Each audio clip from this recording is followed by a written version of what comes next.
Welcome in once again to the Red Zone. I'm Alex Campbell, and the North Central Cardinals football team is 7-0 after a 55-7 victory at home Saturday night over Illinois Wesleyan. Head coach Jeff Thorne is here as always to take stock of things halfway between the win and this week's matchup with Millikin. Plus, senior defensive standouts Storm Simmons and D'Angelo Roberson are here to talk about football, but also to have some fun with a Halloween-themed quick hit segment.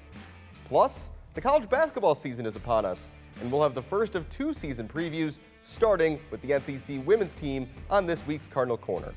But, as we do every show, we start with the highlights from Cardinal football on a chilly night at Benedetti Worley Stadium. North Central football took the field at Benedetti Worley Stadium for the second straight week, looking for yet another dominant victory. Fall is very much in the air in Naperville, with the Cardinals gearing up for another battle with CCIW foe Illinois Wesleyan, who were coming off a shutout win over Millikin. The first break of the night went to the Cardinals. Tanner Raines' punt is muffed by Mark Matos, and the Cardinals recover the fumble. Angelo Cusimano coming up with the football and setting up great field position. The Cardinals, as usual, cashed in on the turnover. Luke Lanin rolls out and finds Andrew Kaminsky, who somersaults over a Titan defender for the game's first touchdown. Kaminsky is no stranger to making great plays against Illinois Wesleyan, and the Cardinals led 7-0. Later in the first quarter, the first of several big defensive plays for senior Dan Gilroy, who bursts off the edge for the sack of Titan QB Sage Schindler. First play of the second quarter with the Cardinals in striking distance, and they go back to the well, lane into Kaminsky. No acrobatics needed this time as he strides into the end zone, Lanin putting the pass on the money. Wesleyan, though, would respond on their next drive, an Anthony Murray 19-yard touchdown run, making it a 13-7 game, which would be the score at the half. Would the Cardinals finally be tested after several easy wins in a row? Well, not really. Opening drive of the second half, and Luke Lanin fakes out everybody to give himself a leisurely stroll into the end zone, and the Cardinals would spend the third quarter stepping on the gas. Next drive, Lanin on third down finds Kaminsky, who goes full extension to move the chains. A few plays later, Terrence Hill goes around the left side and straight to the end zone. North Central's lead quickly growing to 27-7 with over 6 minutes still left in the third. The Titans trying to keep up, but on fourth down, Schindler is hit as he throws, and they turn it over on downs. After missing last week's game, Ethan Greenfield returned to action, and look at the power in this run, dragging Titans with him for a big gain. But it would be Hill again to finish the job on this drive, lunging forward just enough for the score.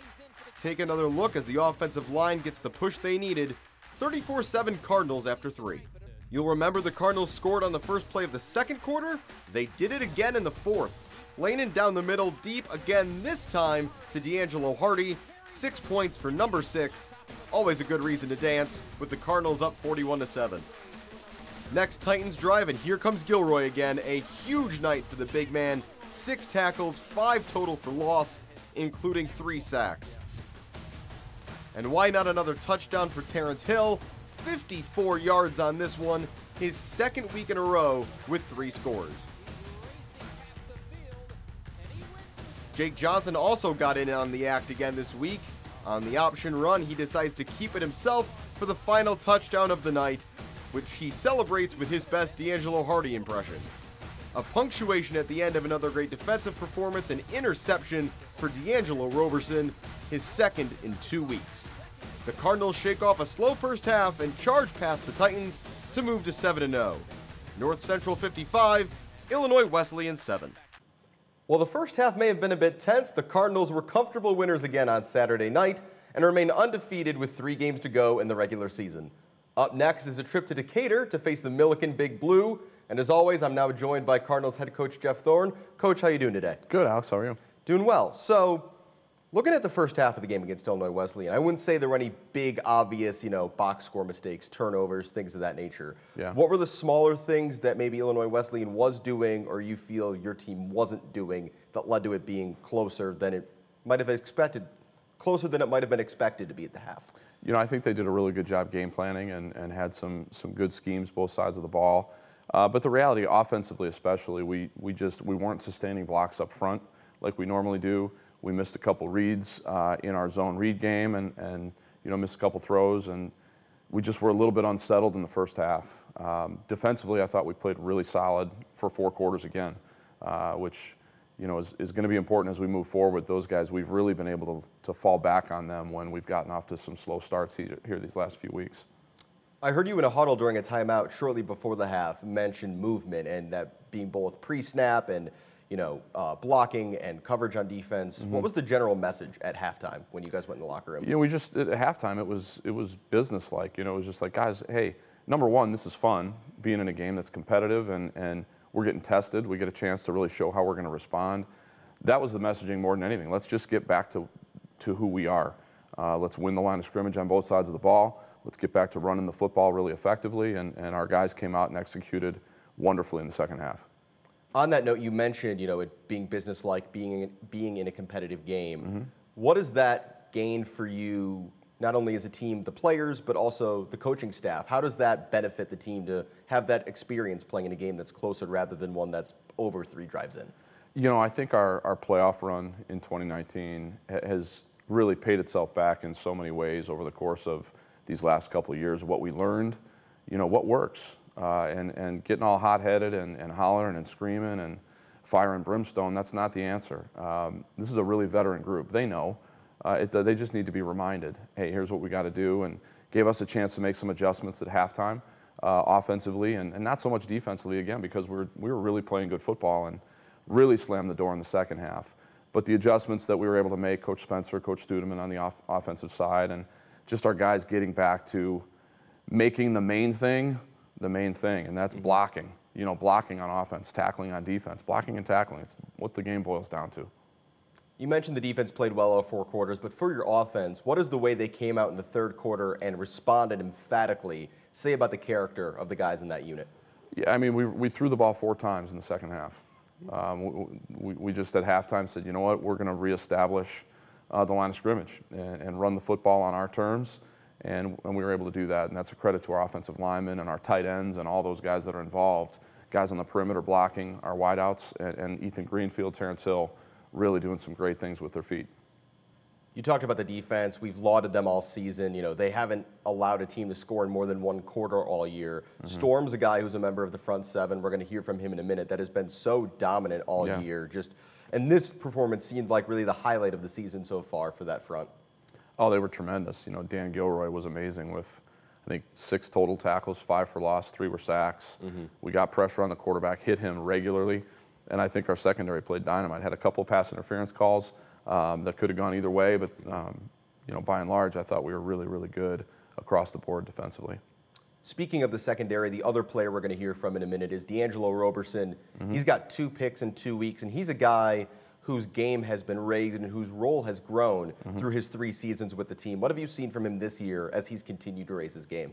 Just maturity, a lot of maturity, and he's highly skilled. We're blessed in the secondary to have a veteran group and guys that can cover and guys that can run. D'Angelo's done an amazing job of playing his role for 3 years, and you never know where that goes from here. Injuries happen, and he's doing a great job right now, and those 2 interceptions have been big. He almost had a 3rd, too. Looking ahead to this weekend now, Milliken's lost their last 4. You've won 15 against them in a row, but they were the 3rd highest scoring team against you in 2019. Only Wheaton and Mount Union put more points on the board, particularly after the way this last week started. What kind of mindset and attitude do you want the team to have going into Saturday? Consistency. Keep playing consistent football. We talk all the time about being consistently good consistently rather than occasionally great. So that's the messaging that our guys will hear again. Milliken's going to present some issues offensively, especially. They've got huge offensive linemen. They've got a quarterback that's a veteran guy, and then they've got one of the best receivers in the conference. Goes about 6'4", 6'5", 220 pounds. So we'll have our work cut out for us in handling him.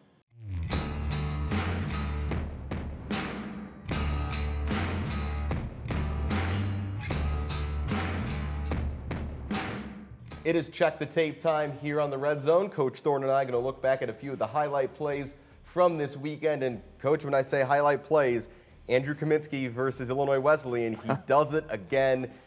First touchdown for him on the day, and I think he's just trying to top what he did back in 2019. Yeah, this isn't advisable. We talked after the game. I thought, you could probably find another way to get into the end zone and it'd be a little easier on your body. But, he got on SportsCenter's top 10 again, so I guess maybe that was his plan. That's the third time in the last 2 years, so it's been fun to, experience this with Andrew. Absolutely. The next play we're going to look at, Terrence Hill gets the touchdown, but the blocking here on this play, in addition to his running, I think is what we really want to highlight here. Both the lineman, Matt Robinson, and then Matt's down the field. Yeah. Matt Robinson has been unbelievable at tight end for us at putting people on the ground. And, he consistently does this in practice. And we talk about you're going to play on Saturday the way you practice. And he does it every day in practice. And then Terrence is fast. And you get a chance to see that with that run and the second one where he went 50-some yards. But when he puts the hammer down, he can go. And then the last one, you mentioned Dan Gilroy's 3 sacks. I believe on the broadcast, Kevin Jackman said this is about the cleanest a blindside hit can be. Yeah, that was really good. Danny's got a whole plethora of pass rush moves, and he's starting to really get comfortable using them all and reading how the offensive tackle is trying to play him. But he's playing at an all-conference, all-American kind of level right now, and we're going to need that to continue. But really, really proud of how Dan has continued to progress in the program. Finally, busy day for you on Saturday. Millikan game is at night, but 11 a.m., Michigan State, Michigan. Any fun plans for you for following that game on Saturday? They play this weekend? Michigan State, Michigan? I wasn't aware of that. No, yeah, I'll figure out a way to get in front of a TV somehow for that.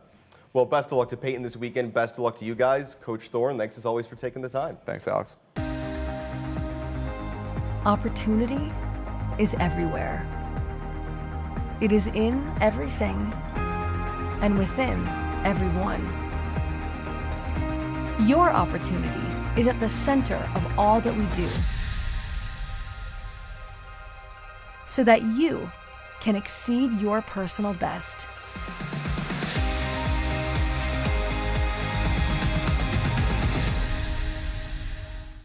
Welcome back to the Red Zone. We continue to talk every week about the outstanding defensive performances that the Cardinals are turning in this season. And I'm here with 2 defensive stars, Storm Simmons and D'Angelo Roberson. Guys, thanks so much for coming on the show this week. No problem. So it's been a really strong season for you guys. Statistically even stronger than 2019. No team has scored in more than a single quarter against you guys. What's it just been like to be in the defensive huddles and be part of this unit this season? It's been a lot of fun. We have such a veteran group that it's, kind of not expected, but, we expect to go out there and do our jobs. And Coach Jerking works very hard, putting a great game plan together every week. So we just try to go out there and execute it. And usually we're, pretty successful. It's just what we expected. At 7-on-7s in the summer, we talked about the defense we can be. We knew we had a lot of veteran guys coming back. So it was just really about getting it done and, being in that huddle and just being out there with those guys is just a ton of fun. It just feels like the summer, but it's even more critical now. We know on the other side of the ball the offense can score points, but took a couple quarters for them to really get up to full speed this past weekend. Is there any extra pressure on you guys on that side of the ball in a game like that, or are you never paying attention to the score and just focused on stopping the guys across from you? I mean, not really. At halftime, when it was 13-7, we kept saying, if they don't score again, we're going to win. So there was never any panic. I would just say, we always got their back, and we know that they have our backs. We know what it's like to just face real tough adversity. A lot of us do. And so it's just like when we're in a situation like that, defense just continue to tell each other, we still got to do our jobs. We still got to continue to, hold them out until the offense gets going. But we always have their backs like they have ours. Sam, and the linebacking core, you and Ben Wong have been together for 5 years now. Sam Taviani's been there for 4.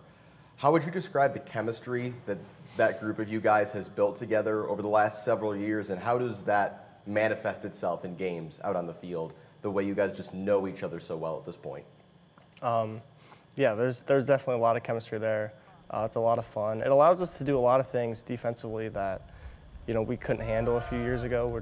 We know the defense well enough and we know each other well enough that, we can play off each other really well, or we can bump gaps pre-snap, or post-snap, and we're still sound in the run game. So it makes it a lot of fun. And then D'Angelo, got to ask about the secondary. It seems like there's a different star every week. You're in that role right now, back-to-back weeks with an interception. I mentioned to Coach that it feels like your role and your play has grown throughout your time with North Central. Where do you feel like your game's at right now with, putting up the stats you are at the moment? It feels really good, but I couldn't do it without the guys that are around me who continue to push me every day as I continue to push them. Just every week, it's just knowing, knowing your role and just being prepared for the moment and just the opportunity that you get. And so at any moment on a Saturday, it could be me, Nick, Jake, Dakota, Braden. It could be any one of us. And so when the play comes, it's go make the play, and we all celebrate together with the Rat. And then for both of you guys, obviously in D3 sports, academics is a big component. Storm, I know you've gotten a few academic all-conference and all-American, honors. D'Angelo, I know you're majoring in social work and, obviously the time that takes to put in and, the importance of that work in a community. For academics, how do you guys balance the two? How do you guys feel like you can devote so much time to football, which clearly you have to on a team like this, but then also you guys are clearly putting in the work in the classroom too? I mean, it just takes a certain level of commitment. One coach my freshman year here said, in the fall, your free time is football, and I really, took that to heart, put the PS4 away for the semester, and just focus on, school and football. Just as much as we talk about football, we talk about academics. You hear us chanting books, books, books. But it's just as important, and we all understand and know that just as much as important as we want to win a national championship, that it's also important to get our degree. And then finally, before I let you guys go, I've asked this particularly of the seniors who've come on the show. Obviously, 2019 team, incredibly talented, won a national title. This team's incredibly talented as well and has a lot of the same guys. But for each of you, what makes the 2021 version of this team unique and special? I just think we are such a complete team now. In 2019, obviously, we had a very good team, but, Brock Rutter was pretty good. And obviously, Luke's done a great job this year, but I feel like we're solid everywhere this year. We don't really have any weaknesses as a team. Yeah, going off what Storm just said, I completely agree with that. We're a complete team. I feel like with a lot of people, we've seen a lot of different things that we already saw before in 2019. So now it's just like when we see it, we know how to respond to it right away, and it's just pulling everybody along to respond the same way and continue to build that culture that same way. So guys, before we get you out of here every week, I'd like to finish off with some fun questions, more lighthearted stuff. And it is Halloween week, so we're going to have a bit of a Halloween-themed quick hits here. And the first one is, think back to when you were growing up. What's your favorite Halloween candy? What was the thing you were most excited to get if you went out trick-or-treating? Reese's, to this day. Reese's Cups are fire. Good man. I'd probably say Twix. Twix or Snickers. All right, next up, scary movies. Are you guys scary movie people? And if you are, do you have a particular favorite? The Conjuring. It's pretty scary. I'm not a scary movie person at all. I mean, I've seen a few. I've seen The Conjuring. I've seen Sinister, but I'm not a big fan. I'm not a fan either, but just do it to do it, so. Yeah, it's just the season, right? Yeah. And then finally, I asked this last week, but it's a tradition every year around Halloween on the show. Best Halloween costume you've ever had, and do you have one this year? I don't have one this year. Best one, I had an Incredible Hulk suit, and I could pump it and blow up the arm, so it's pretty cool. 1 year in elementary school, I was a hot dog, and my two best friends were ketchup and mustard. So That's awesome. that's a classic. Well, you're certainly building something special this year. Still undefeated, Milliken this week. D'Angelo Roberson, Storm Simmons, thanks so much for coming on the show, guys. No problem. Thank you. Stay in the know at home or on the go with NCTV 17 News Update. This quick recap of everything happening in and around town will be delivered straight to your email inbox for free. Sign up today. Like many teams on campus, the North Central women's basketball team is looking forward to things getting back to normal, unlike last year, which featured an abbreviated conference-only spring schedule. The team doesn't feel their spring performance is a true reflection of their abilities, so they're looking to get back to normal not just on the schedule, but on the court. Yeah, I think we're trying to build on what we did in the spring. We did a lot of great work in the spring as a team, and just kind of proving the conference wrong and working on, just getting better each day and hopefully getting some wins out of it. I think it's just last year we went through a really tough time as well as everybody else, and this year we're definitely getting ready to make some waves, and I think that what we're most excited about is getting out there and actually playing a normal game instead of with all of the regulations and restrictions. I'm just most looking forward to having like a season to develop like with a team. Like it's been a while since I feel like we've been able to be in a group, and like I can't think of a better group of women to do it with. So I'm just excited to play with them. With only 3 seniors on the team, the Cardinals are light on players who have experienced a full college basketball season before. But those 3 say they've seen good progress so far as the team has built chemistry throughout 2021 in preparation for their November season tip-off. I think we have really good team chemistry on the court. Like, we have only been playing a few months together, and we already have a feel for each other, and we play really well off of each other.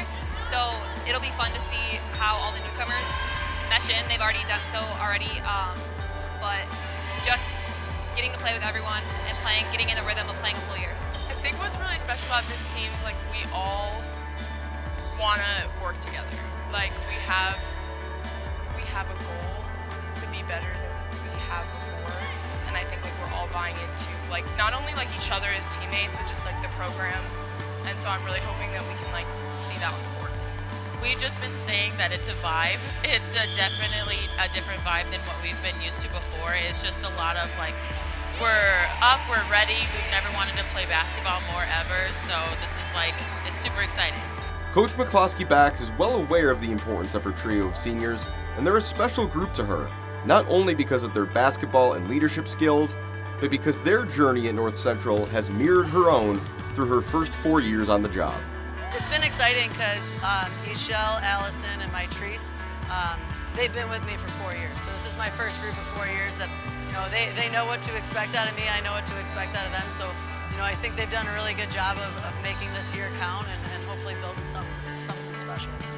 The Cardinals tip off their season on Tuesday, November 9th at home in Gregory Arena against the St. Mary's College Bells.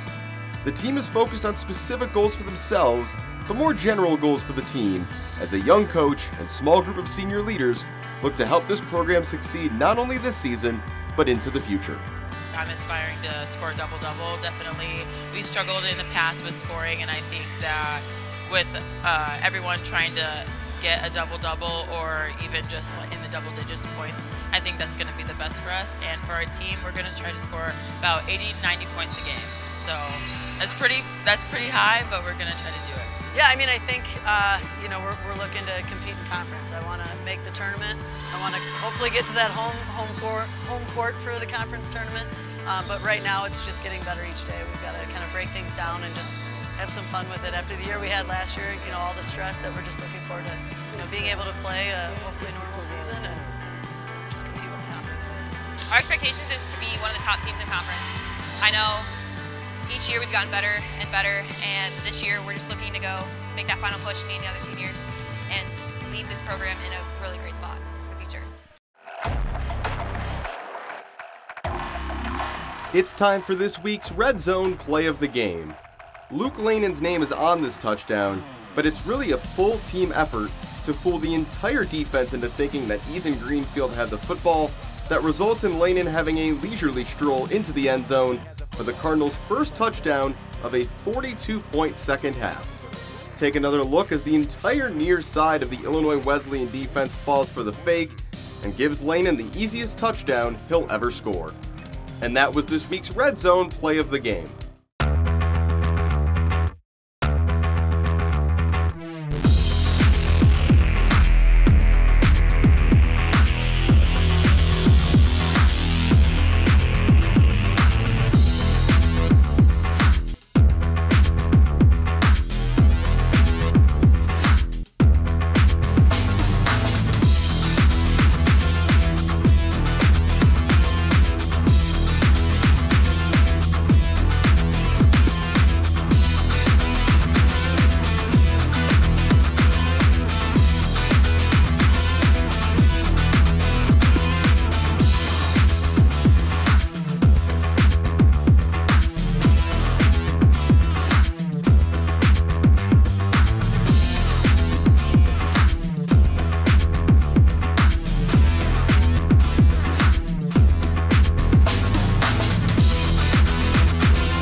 that's it for the show this week. Thanks for joining me here in the Red Zone. Thanks, of course, to Coach Jeff Thorne and to Storm Simmons and D'Angelo Roberson, as well as Coach Maggie McCloskey-Backs and the women's basketball team. I'm looking forward to their home opener on November 9th. Cardinals football is on the road this week, so no broadcast on NCTV 17 or NorthCentralCardinals.com, but we'll be right back here next week, hopefully discussing yet another Cardinal victory. Until then, I'm Alex Campbell. Happy Halloween, everyone, and thanks for watching.